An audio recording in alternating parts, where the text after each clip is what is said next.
Straight, a perfect line on the devil's bed until you die.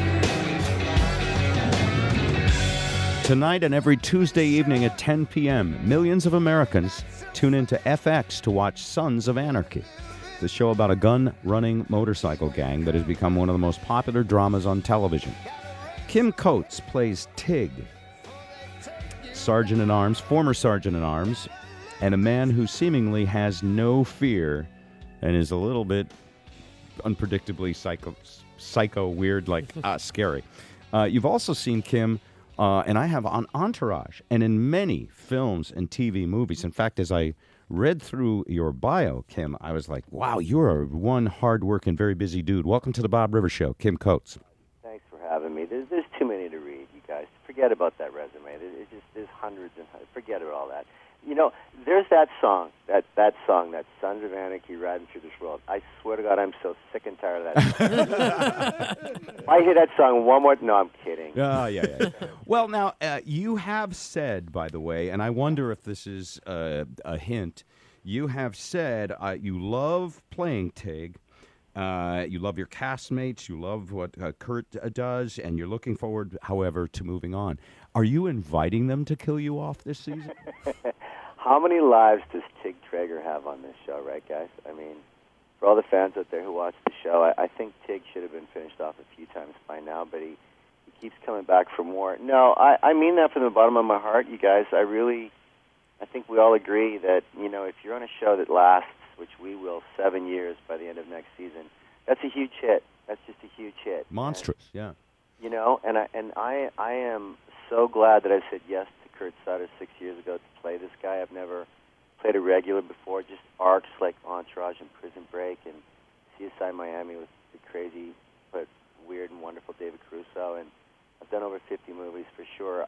So this was my first foray into a regular, and I'm glad it's been Tig. Were you reluctant, by the way? Did Kurt have to talk you into it? Because you are a big movie guy, and TV... Yeah, a little bit. Yeah. He really did. We had a big meeting in his office, and you know, they had I don't know if you guys know this, but they shot the pilot, and they had to replace Clay with Ronnie Perlman, and they didn't have Tig, so they freaked out a little bit and there wasn't a character Tig in the original pilot, so they came to me, and I remember sitting with Kurt, and I said, you got to show me something that I can read, and he showed me one scene, and it was a scene that was a very graphic, violent sort of scene, and I went, no, this isn't for me. I'd have no interest in playing just a sociopath. And Sutter said, and I quote, he goes, but this is why we want you, because this guy's going to be loyal and twisted and tough and sad. He's going to cry. He's going to laugh.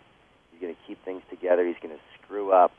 But he's an underdog lover, and we need all of that in you. And I said, all right, I'm trusting you. And I do think over the 6 seasons so far, I've had, when he does write for Tig, not all the time, but when he does, because there's 10 leads, it's tough, right, to have everyone, you know, have everything. So, but when he does write for me, I think I've had some of the best stuff. Oh, your character. So he sold you on that. Your character's going to have this weird, incredible depth. It's going to be the and now, did you have any thoughts that this would, because this is a cable show, and starting 6-7 years ago, they weren't as big as they are now, but now they're the cool place for dramas. Did you know that would happen, or did you just? No, not at all. Yeah. And I do think that people have discovered. I mean, The Sopranos was the first one, really, in my humble opinion. They got it so right, so early, so you could do things on cable you can't maybe do on network. That I think it's just been a watershed moment from The Sopranos on, and now with Breaking Bad and so many others that we could, Walking Dead and Mad Men. We can go on and on, but I think our show is one of those, you know, it's just an esoteric show. There's not another show quite like it, and I think our fans are so loyal and so loony.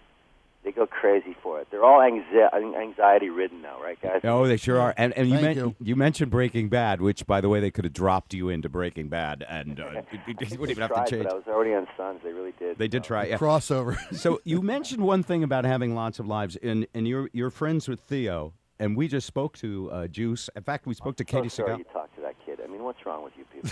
Yeah. Well, we're just trying to get to you, man. But there's something there's this thing about the show that happens, and I asked him this. Like, I was so sure Juice was dead. I mean, it looked like no other. And the same with you, that you're so sure you're dead. I'm wondering, when you get the story arcs, when they hand you, like, I don't know how many scripts you have ahead of time. I'll tell you, yeah. When they see you, when you start to see yourself heading into danger, do you go, do I get 90 days notice? I mean, Should I sell my house? or do you know you're in for the whole? How does that work? No, that's such a great question. No, to our brilliant showrunner Kurt Sutter, with his twisted frickin' mind, he literally always gives there's 8 or 9 leads on the show. He tells us before the season starts. Okay. You're going this year, I don't know when, or you'll go in the 3rd show or the last show. So every one of us, we know, and which is a really straight up, wonderful thing to do to an actor. You do not want to sit in a read through and get a script put in front of you, and all of a sudden you're dead on page 32. There's no fun in that. Right, but in a way, isn't that also a different kind of suspense for you? Because you even are asking yourself, how is my character going to weasel out of this? Well, think about that, right? I mean, I knew, Kim Coates knew last season, in the last episode, there's going to be 12 million Americans who think that Jax is going to throw me to Pope. It's over for me. That's it. That's what drama is. That's what Sutter wanted to create. But Kim Coates knows I'm not going to die. But do you know how much fun that was for me? Right. To spit in Charlie's face and to not let them take my cut off and to look at him like, you're dead to me. And, and my daughter was screaming, Daddy, Daddy. I mean, those were some moments that I'll never forget. But as an actor, you know you're not going to die, but that's what acting is. So was that about as clear as mud? Did I just answer a question? No, you nailed it. So if Kurt tells you in advance that you're going to die and he's not sure when, but it'll be this season, has there been a case where anybody petitioned for their life and won? No. No. Kurt is in charge. That's it. Kurt doesn't fall for any of those ploys at all, no. Hey, Kim, you mentioned watching your daughter's death or watching Opie go down. Has you ever watched the show and just, man, that is the most powerful stuff? And does it ever affect you? Affect you, some of the stuff you've got to watch? How can it not, right? I mean, my wife can attest to this. I mean, literally when Kurt Sutter told me, season 5, I mean, it really has been, for me, Tig Traeger, I've been big in 1, 3, and 5. 2, 4, and 6, not as much. I'm part of the guys, but it's not been my storyline in a way, so that's fine. That's the way it goes. But last year, Sutter said 2 things to me in New York. This is 6 weeks before we started filming. Get ready, big year for you, and your daughter will die in front of you in a pit, in fire, and you're chained like an animal. Wow. Good night. Good night. Yeah. Sleep well, my Love friend. you. All right. Thank you. All right. In the time we have a few minutes left, I have to add a couple of fan type questions. One. Sure.